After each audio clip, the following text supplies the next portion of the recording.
Yes, start. Sir, I must thank the honorable mover of this bill for the opportunity that he gave to the House and to myself on behalf of the government to discuss this very important measure. As several honorable members have more or less unanimously projected, the object of this bill is that in a vast country of our size, it is essential that as many as articles are essential to life are brought under a system of practice discipline which ultimately reflects into a label being fixed to a commodity on the basis of a reasonable profit and return to the procedure and the seller. One can easily see that there cannot be any objection to it. As a matter of fact, on behalf of the government and myself, I wholeheartedly welcome this objective, the principle underlying the bill and the mechanism thereof, as pointed out by the last speaker and by the various other speakers, are the two very important ingredients of a piece of legislation like this.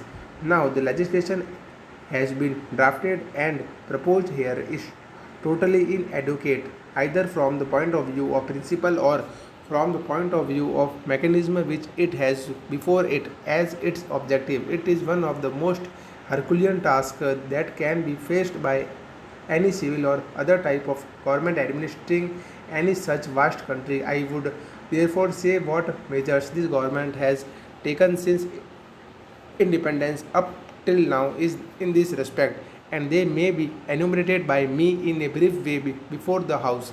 We had enacted in 1995 the Essential Commodities Act, which had replaced an earlier ordinance which came from the war years, whereby the government was empowered by that statute of parliament, and before that by the ordinance to declare certain commodities as essential as given in the schedule of the act. It has been further amended three times by the central government. It is one of the most comprehensive measures to bring under the orbit of legal power the power to declare certain commodities as essential and the regulate the sale thereof at every stage. My friend mentioned a very important point that there are many stages of a transaction. It is not only the penultimate or the ultimate part of it, but several chains in a series of process from the weaver to the wearer.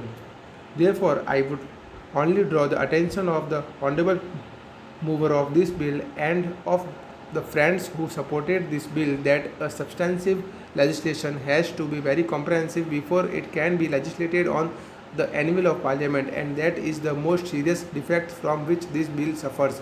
We have in the armory of parliament a legislation again reinforced by the Defence of India Act with a very laudable objective which is before the this national government of ours and every sections of the house.